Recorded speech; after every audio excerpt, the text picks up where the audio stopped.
L'Ecclésiaste. Lecture des chapitres 1 à 12. Photos et prise de son, le Nouveau Testament.blogspot.com. Abonnez-vous. Parole de l'Ecclésiaste, fils de David, roi de Jérusalem.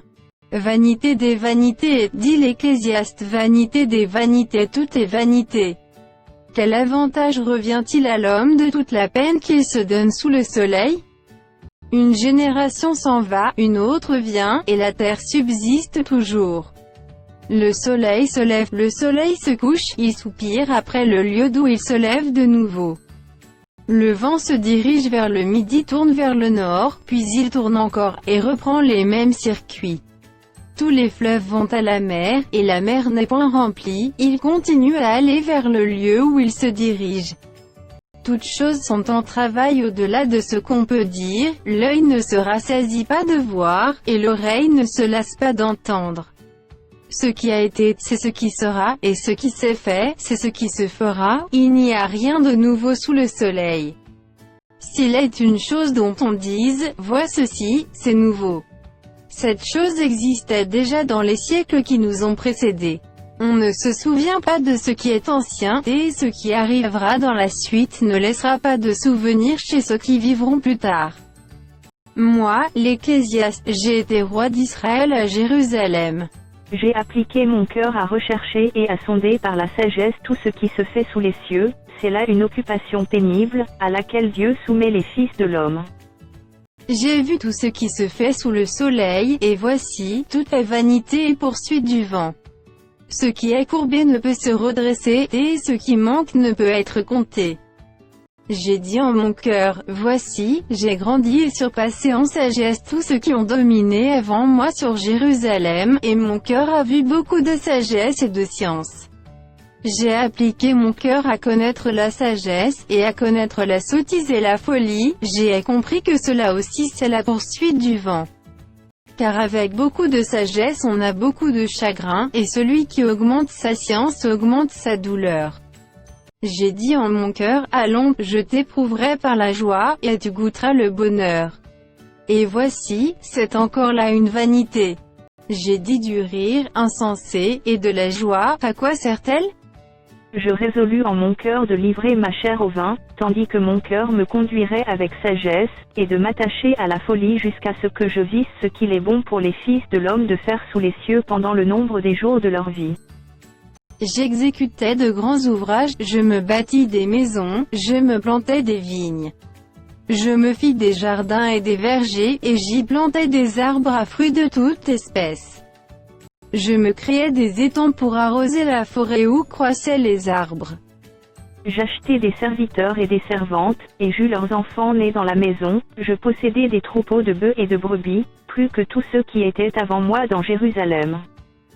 Je m'amassai de l'argent et de l'or, et les richesses des rois et des provinces.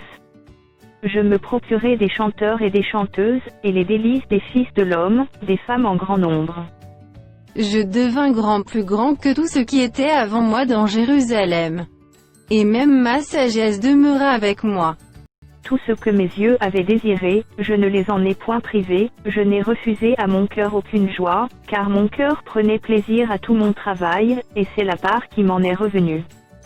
Puis, j'ai considéré tous les ouvrages que mes mains avaient faits, et la peine que j'avais prise à les exécuter, et voici, tout est vanité et poursuite du vent, et il n'y a aucun avantage à tirer de ce qu'on fait sous le soleil. Alors j'ai tourné mes regards vers la sagesse, et vers la sottise et la folie. Car que fera l'homme qui succédera au roi? Ce qu'on a déjà fait. Et j'ai vu que la sagesse a de l'avantage sur la folie, comme la lumière a de l'avantage sur les ténèbres. Le sage a ses yeux à la tête, et l'insensé marche dans les ténèbres. Mais j'ai reconnu aussi qu'ils ont l'un et l'autre un même sort. Et j'ai dit en mon cœur, j'aurai le même sort que l'insensé, pourquoi donc ai-je été plus sage? Et j'ai dit en mon cœur que c'est encore là une vanité. Car la mémoire du sage n'est pas plus éternelle que celle de l'insensé, puisque déjà les jours qui suivent, tout est oublié. Et quoi?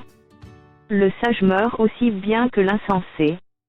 Et j'ai haï la vie car ce qui se fait sous le soleil m'a déplu car tout est vanité et poursuite du vent. J'ai haï tout le travail que j'ai fait sous le soleil, et dont je dois laisser la jouissance à l'homme qui me succédera. Et qui sait s'il sera sage ou insensé? Cependant il sera maître de tout mon travail, de tout le fruit de ma sagesse sous le soleil. C'est encore là une vanité. Et j'en suis venu à livrer mon cœur au désespoir, à cause de tout le travail que j'ai fait sous le soleil. Car tel homme a travaillé avec sagesse et science et avec succès, et il laisse le produit de son travail à un homme qui ne s'en est point occupé. C'est encore là une vanité et un grand mal. Que revient-il, en effet, à l'homme de tout son travail et de la préoccupation de son cœur, objet de ses fatigues sous le soleil? Tous ses jours ne sont que douleur, et son partage n'est que chagrin, même la nuit son cœur ne repose pas. C'est encore là une vanité. Il n'y a de bonheur pour l'homme qu'à manger et à boire, et à faire jouir son âme du bien-être, au milieu de son travail, mais j'ai vu que cela aussi vient de la main de Dieu. Qui, en effet, peut manger et jouir, si ce n'est moi?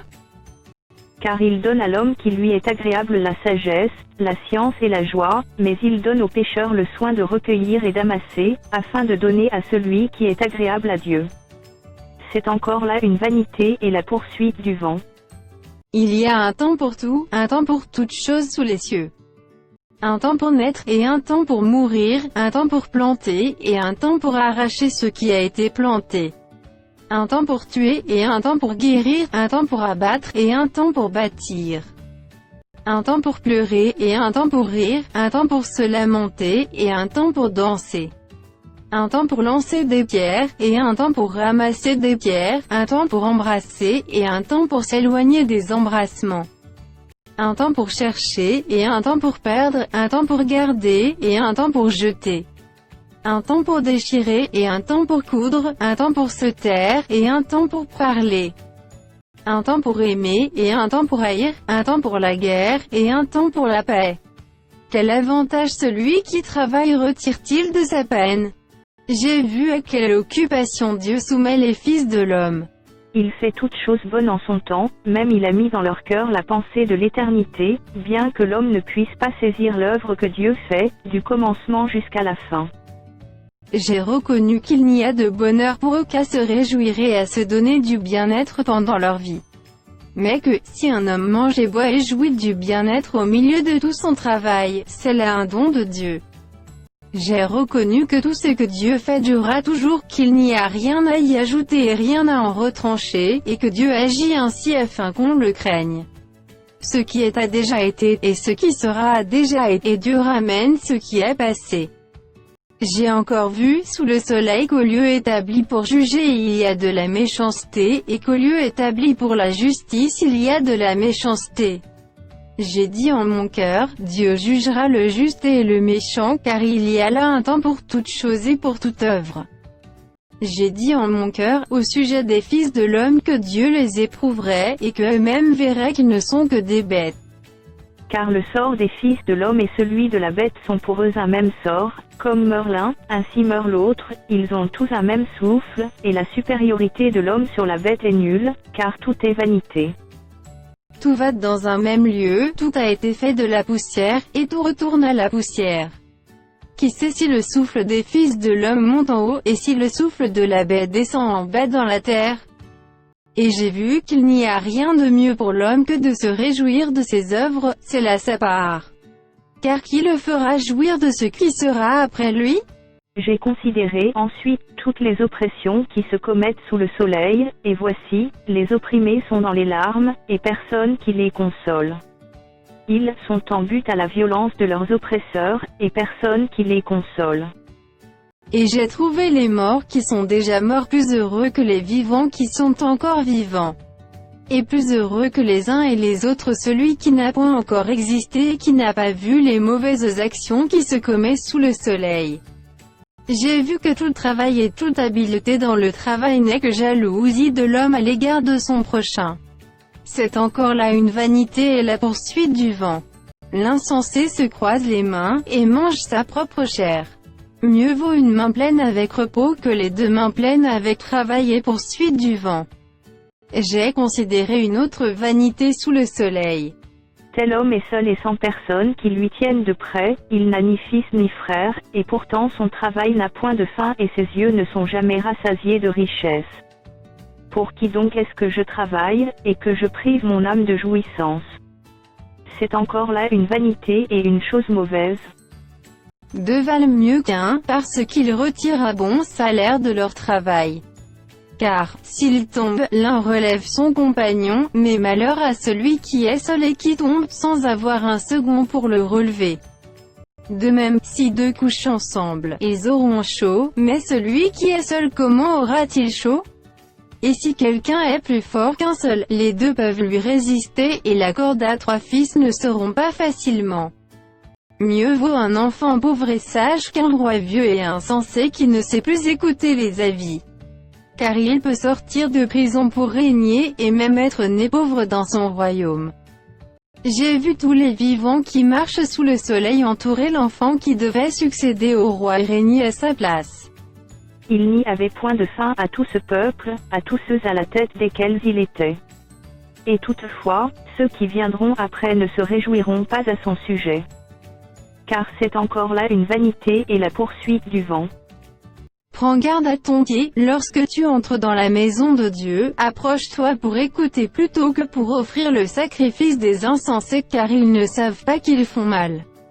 Ne te presse pas d'ouvrir la bouche, et que ton cœur ne se hâte pas d'exprimer une parole devant Dieu, car Dieu est au ciel, et toi sur la terre, que tes paroles soient donc peu nombreuses. Car, si les songes naissent de la multitude des occupations, la voix de l'insensé se fait entendre dans la multitude des paroles. Lorsque tu as fait un vœu à Dieu, ne tarde pas à l'accomplir, car il n'aime pas les insensés, qu'accomplit le vœu que tu as fait. Mieux vaut pour toi ne point faire de vœu que d'en faire un et de ne pas l'accomplir. Ne permets pas à ta bouche de faire pécher ta chair, et ne dis pas en présence de l'envoyé que c'est une inadvertance. Pourquoi Dieu s'irriterait-il de tes paroles, et détruirait-il l'ouvrage de tes mains? Car, s'il y a des vanités dans la multitude des songes, il y en a aussi dans beaucoup de paroles, c'est pourquoi crains Dieu. Si tu vois dans une province le pauvre opprimé et la violation du droit et de la justice, ne t'en étonne point, car un homme élevé est placé sous la surveillance d'un autre plus élevé, et au-dessus d'eux il en est de plus élevé encore.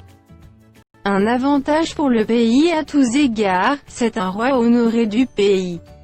Celui qui aime l'argent n'est pas rassasié par l'argent, et celui qui aime les richesses n'en profite pas. C'est encore là une vanité. Quand le bien abonde, ce qui le mange abonde, et quel avantage en revient-il à son possesseur, sinon qu'il le voit de ses yeux? Le sommeil du travailleur a doux qu'il ait peu ou beaucoup à manger, mais le rassasiement du riche ne le laisse pas dormir. Il est un mal grave que j'ai vu sous le soleil, des richesses conservées pour son malheur, par celui qui les possède. Ces richesses se perdent par quelque événement fâcheux, il a engendré un fils, et il ne reste rien entre ses mains. Comme il est sorti du ventre de sa mère, il s'en retourne nu ainsi qu'il était venu, et pour son travail n'emporte rien qu'il puisse prendre dans sa main. C'est encore là un mal grave. Il s'en va comme il était venu, et quel avantage lui revient-il d'avoir travaillé pour du vent? Depuis toute sa vie il mange dans les ténèbres, et il a beaucoup de chagrin, de maux et d'irritation. Voici ce que j'ai vu, c'est pour l'homme une chose bonne et belle de manger et de boire, et de jouir du bien-être au milieu de tout le travail qu'il fait sous le soleil, pendant le nombre des jours de vie que Dieu lui a donné, car c'est là sa part. Mais, si Dieu a donné à un homme des richesses et des biens, s'il l'a rendu maître d'en manger, d'en prendre sa part, et de se réjouir au milieu de son travail, c'est là un don de Dieu. Car il ne se souviendra pas beaucoup des jours de sa vie parce que Dieu répand la joie dans son cœur. Il est un mal que j'ai vu sous le soleil, et qui est fréquent parmi les hommes. Il y a tel homme à qui Dieu a donné des richesses, des biens, et de la gloire, et qui ne manque pour son âme de rien de ce qu'il désire, mais que Dieu ne laisse pas maître d'en jouir, car c'est un étranger qui en jouira. C'est là une vanité et un mal grave. Quand un homme aurait 100 fils, vivrait un grand nombre d'années, et que les jours de ces années se multiplieraient, si son âme ne s'est point rassasiée de bonheur, et si de plus il n'a point de sépulture, je dis qu'un avorton est plus heureux que lui. car il est venu en vain, il s'en va dans les ténèbres, et son nom reste couvert de ténèbres. Il n'a point vu, et il n'a point connu le soleil, il a plus de repos que cet homme. Et quand celui-ci vivrait 2 fois 1000 ans, sans jouir du bonheur, tout ne va-t-il pas dans un même lieu?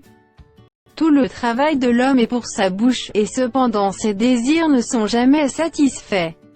Car quel avantage le sage a-t-il sur l'insensé? Quel avantage a le malheureux qui sait se conduire en présence des vivants? Ce que les yeux voient est préférable à l'agitation des désirs, c'est encore là une vanité et la poursuite du vent. Ce qui existe a déjà été appelé par son nom, et l'on sait que celui qui est homme ne peut contester avec un plus fort que lui. S'il y a beaucoup de choses, il y a beaucoup de vanité, quel avantage en revient-il à l'homme? Car qui sait ce qui est bon pour l'homme dans la vie, pendant le nombre des jours de sa vie de vanité, qu'il passe comme une ombre? Et qui peut dire à l'homme ce qui sera après lui sous le soleil? Une bonne réputation vaut mieux que le bon parfum, et le jour de la mort que le jour de la naissance. Mieux vaut aller dans une maison de deuil que d'aller dans une maison de festin, car c'est là la fin de tout homme, et celui qui vit prend la chose à cœur. Mieux vaut le chagrin que le rire, car avec un visage triste le cœur peut être content. Le cœur des sages est dans la maison de deuil, et le cœur des insensés dans la maison de joie. Mieux vaut entendre la réprimande du sage que d'entendre le chant des insensés. Car comme le bruit des épines sous la chaudière, ainsi est le rire des insensés. C'est encore là une vanité. L'oppression rend insensé le sage, et les présents rompent le cœur. Mieux vaut la fin d'une chose que son commencement, mieux vaut un esprit patient qu'un esprit hautain. Ne te hâte pas en ton esprit de t'irriter, car l'irritation repose dans le sein des insensés. Ne dis pas, d'où vient que les jours passés étaient meilleurs que ceux-ci? Car ce n'est point par sagesse que tu demandes cela. La sagesse vaut autant qu'un héritage, et même plus pour ceux qui voient le soleil. Car à l'ombre de la sagesse on est abrité comme à l'ombre de l'argent, mais un avantage de la science, c'est que la sagesse fait vivre ceux qui la possèdent. Regarde l'œuvre de Dieu qui pourra redresser ce qu'il a courbé. Au jour du bonheur, sois heureux, et au jour du malheur, réfléchis, Dieu a fait l'un comme l'autre, afin que l'homme ne découvre en rien ce qui sera après lui. J'ai vu tout cela pendant les jours de ma vanité. Il y a tel juste qui périt dans sa justice, et il y a tel méchant qui prolonge son existence dans sa méchanceté. Ne sois pas juste à l'excès, et ne te montre pas trop sage, pourquoi te détruirais-tu? Ne sois pas méchant à l'excès, et ne sois pas insensé, pourquoi mourrais-tu avant ton temps? Il est bon que tu retiennes ceci, et que tu ne négliges point cela, car celui qui craint Dieu échappe à toutes ces choses. La sagesse rend le sage plus fort que 10 chefs qui sont dans une ville. Non, il n'y a sur la terre point d'homme juste qui fasse le bien et qui ne pêche jamais. Ne fais donc pas attention à toutes les paroles qu'on dit, de peur que tu n'entendes ton serviteur te maudire. Car ton cœur a senti bien des fois que tu as toi-même maudit les autres. J'ai éprouvé tout cela par la sagesse. Je serai sage. Et la sagesse est restée loin de moi. Ce qui est loin, ce qui est profond, qui peut l'atteindre? Je me suis appliqué dans mon cœur à connaître, à sonder, et à chercher la sagesse et la raison des choses, et à connaître la folie de la méchanceté et la stupidité de la sottise. Et j'ai trouvé plus amère que la mort la femme dont le cœur est un piège et un filet, et dont les mains sont des liens. Celui qui est agréable à Dieu lui échappe, mais le pécheur est pris par elle. Voici ce que j'ai trouvé, dit l'Ecclésiaste en examinant les choses d'une à une pour en saisir la raison. Voici ce que mon âme cherche encore, et que je n'ai point trouvé. J'ai trouvé un homme entre 1000, mais je n'ai pas trouvé une femme entre elles toutes. Seulement, voici ce que j'ai trouvé, c'est que Dieu a fait les hommes droits, mais ils ont cherché beaucoup de détours. Qui est comme le sage, et qui connaît l'explication des choses? La sagesse d'un homme fait briller son visage, et la sévérité de sa face est changée. Je te dis, observe les ordres du roi, et cela à cause du serment fait à Dieu. Ne te hâte pas de t'éloigner de lui, et ne persiste pas dans une chose mauvaise, car il peut faire tout ce qui lui plaît. Parce que la parole du roi est puissante et qui lui dira: que fais-tu? Celui qui observe le commandement ne connaît point de choses mauvaises, et le cœur du sage connaît le temps et le jugement. Car il y a pour toute chose un temps et un jugement quand le malheur accable l'homme. Mais il ne sait point ce qui arrivera, et qui lui dira comment cela arrivera. L'homme n'est pas maître de son souffle pour pouvoir le retenir, et il n'a aucune puissance sur le jour de la mort, il n'y a point de délivrance dans ce combat, et la méchanceté ne saurait sauver les méchants. J'ai vu tout cela, et j'ai appliqué mon cœur à tout ce qui se fait sous le soleil. Il y a un temps où l'homme domine sur l'homme pour le rendre malheureux. Alors j'ai vu des méchants recevoir la sépulture et entrer dans leur repos, et ceux qui avaient agi avec droiture sans aller loin du lieu saint et être oubliés dans la ville. C'est encore là une vanité. Parce qu'une sentence contre les mauvaises actions ne s'exécute pas promptement, le cœur des fils de l'homme se remplit en eux du désir de faire le mal. Cependant, quoique le pécheur fasse 100 fois le mal et qu'il y persévère longtemps, je sais aussi que le bonheur est pour ceux qui craignent Dieu, parce qu'ils ont de la crainte devant lui. Mais le bonheur n'est pas pour le méchant, et il ne prolongera point ses jours pas plus que l'ombre parce qu'il n'a pas de la crainte devant Dieu. Il est une vanité qui a lieu sur la terre, c'est qu'il y a des justes auxquels il arrive selon l'œuvre des méchants, et des méchants auxquels il arrive selon l'œuvre des justes. Je dis que c'est encore là une vanité. J'ai donc loué la joie, parce qu'il n'y a de bonheur pour l'homme sous le soleil qu'à manger et à boire et à se réjouir, c'est là ce qui doit l'accompagner au milieu de son travail, pendant les jours de vie que Dieu lui donne sous le soleil. Lorsque j'ai appliqué mon cœur à connaître la sagesse et à considérer les choses qui se passent sur la terre, car les yeux de l'homme ne goûtent le sommeil ni jour ni nuit. J'ai vu toute l'œuvre de Dieu, j'ai vu que l'homme ne peut pas trouver ce qui se fait sous le soleil, il a beau se fatiguer à chercher, il ne trouve pas, et même si le sage veut connaître, il ne peut pas trouver.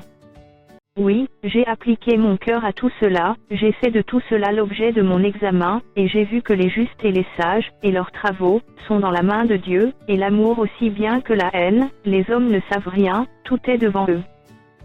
Tout arrive également à tous, même sort pour le juste et pour le méchant, pour celui qui est bon et pur et pour celui qui est impur, pour celui qui sacrifie et pour celui qui ne sacrifie pas, il en est du bon comme du pécheur, de celui qui jure comme de celui qui craint de jurer. Ceci est un mal parmi tout ce qui se fait sous le soleil, c'est qu'il y a pour tous un même sort, aussi le cœur des fils de l'homme est-il plein de méchanceté, et la folie est dans leur cœur pendant leur vie, après quoi, ils vont chez les morts. Car, qui est excepté? Pour tous ceux qui vivent il y a de l'espérance, et même un chien vivant vaut mieux qu'un lion mort. Les vivants, en effet, savent qu'ils mourront, mais les morts ne savent rien, et il n'y a pour eux plus de salaire, puisque leur mémoire est oubliée. Et leur amour, et leur haine, et leur envie, ont déjà péri, et ils n'auront plus jamais aucune part à tout ce qui se fait sous le soleil. Va, mange avec joie ton pain, et bois gaiement ton vin, car dès longtemps Dieu prend plaisir à ce que tu fais. Quand tout temps tes vêtements soient blancs, et que l'huile ne manque point sur ta tête. Jouis de la vie avec la femme que tu aimes, pendant tous les jours de ta vie de vanité, que Dieu t'a donné sous le soleil, pendant tous les jours de ta vanité, car c'est ta part dans la vie, au milieu de ton travail que tu fais sous le soleil. Tout ce que ta main trouve à faire avec ta force, fais-le car il n'y a ni œuvre, ni pensée, ni science, ni sagesse, dans le séjour des morts, où tu vas. J'ai encore vu sous le soleil que la course n'est point aux agiles ni la guerre aux vaillants, ni le pain aux sages, ni la richesse aux intelligents, ni la faveur aux savants, car tout dépend pour eux du temps et des circonstances. L'homme ne connaît pas non plus son heure, pareil aux poissons qui sont pris au filet fatal, et aux oiseaux qui sont pris au piège, comme eux, les fils de l'homme sont enlacés au temps du malheur, lorsqu'ils tombent sur eux tout à coup. J'ai aussi vu sous le soleil ce trait d'une sagesse qui m'a paru grande. Il y avait une petite ville, avec peu d'hommes dans son sein, un roi puissant marcha sur elle, l'investit, et éleva contre elle de grands forts. Il s'y trouvait un homme pauvre et sage qui sauva la ville par sa sagesse. Et personne ne s'est souvenu de ces hommes pauvres. Et j'ai dit, la sagesse vaut mieux que la force. Cependant la sagesse du pauvre est méprisée, et ses paroles ne seront pas écoutées. Les paroles des sages tranquillement écoutées valent mieux que les cris de celui qui domine parmi les insensés. La sagesse vaut mieux que les instruments de guerre, mais un seul pécheur détruit beaucoup de biens. Les mouches mortes infectent et font fermenter l'huile du parfumeur, un peu de folie l'emporte sur la sagesse et sur la gloire. Le cœur du sage est à sa droite, et le cœur de l'insensé à sa gauche. Quand l'insensé marche dans un chemin, le sens lui manque, et il dit de chacun, voilà un fou. Si l'esprit de celui qui domine s'élève contre toi, ne quitte point ta place car le calme prévient de grands péchés. Il est un mal que j'ai vu sous le soleil, comme une erreur provenant de celui qui gouverne. La folie occupe des postes très élevés, et des riches sont assis dans l'abaissement. J'ai vu des esclaves sur des chevaux, et des princes marchant sur terre comme des esclaves. Celui qui creuse une fosse y tombera, et celui qui renverse une muraille sera mordu par un serpent. Celui qui remue des pierres en sera blessé, et celui qui fend du bois en éprouvera du danger. S'il a émoussé le fer, et s'il n'en a pas aiguisé le tranchant, il devra redoubler de force, mais la sagesse a l'avantage du succès. Si le serpent mord faute d'enchantement, il n'y a point d'avantage pour l'enchanteur. Les paroles de la bouche du sage sont pleines de grâce, mais les lèvres de l'insensé causent sa perte. Le commencement des paroles de sa bouche est folie, et la fin de son discours est une méchante folie. L'insensé multiplie les paroles. L'homme ne sait point ce qui arrivera, et qui lui dira ce qui sera après lui. Le travail de l'insensé le fatigue, parce qu'il ne sait pas aller à la ville. Malheur à toi, pays dont le roi est un enfant, et dont les princes mangent dès le matin. Heureux toi, pays dont le roi est de race illustre, et dont les princes mangent au temps convenable, pour soutenir leur force, et non pour se livrer à la boisson. Quand les mains sont paresseuses, la charpente s'affaisse, et quand les mains sont lâches, la maison a des gouttières. On fait des repas pour se divertir, le vin rend la vie joyeuse, et l'argent répond à tout. Ne maudis pas le roi, même dans ta pensée, et ne maudis pas le riche dans la chambre où tu couches, car l'oiseau du ciel emporterait ta voix, l'animal ailé publierait tes paroles. Jette ton pain sur la face des eaux, car avec le temps tu le retrouveras. Donne-en une part à 7 et même à 8, car tu ne sais pas quel malheur peut arriver sur la terre. Quand les nuages sont pleins de pluie, ils la répandent sur la terre, et si un arbre tombe, au midi ou au nord, il reste à la place où il est tombé.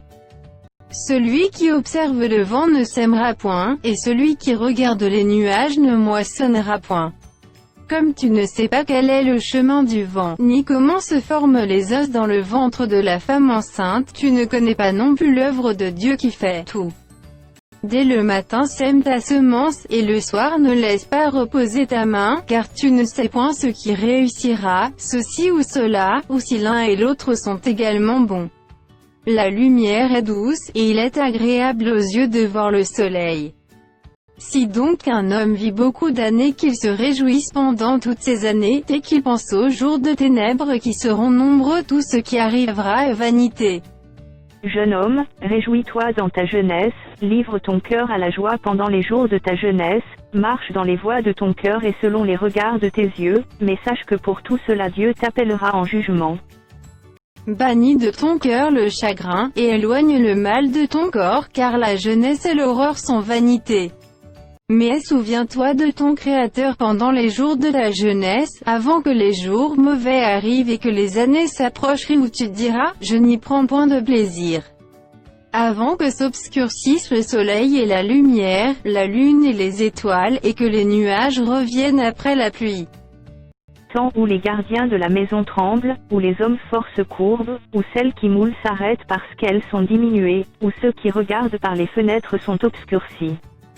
Où les deux battants de la porte se ferment sur la rue quand s'abaisse le bruit de la meule, où l'on se lève au chant de l'oiseau, où s'affaiblissent toutes les filles du champ. où l'on redoute ce qui est élevé, où l'on a des terreurs en chemin, où l'amandier fleurit, où la sauterelle devient pesante, et où la capre n'a plus d'effet, car l'homme s'en va vers sa demeure éternelle, et les pleureurs parcourent les rues. Avant que le cordon d'argent se détache, que le vase d'or se brise, que le seau se rompe sur la source, et que la roue se casse sur la citerne. Avant que la poussière retourne à la terre comme elle y était, et que l'esprit retourne à Dieu qui l'a donné. Vanité des vanités, dit l'Ecclésiaste, tout est vanité. Outre que l'Ecclésiaste fut un sage, il a encore enseigné la science au peuple, et il a examiné, sondé, mis en ordre un grand nombre de sentences. L'Ecclésiaste s'est efforcé de trouver des paroles agréables, et ce qui a été écrit avec droiture, ce sont des paroles de vérité.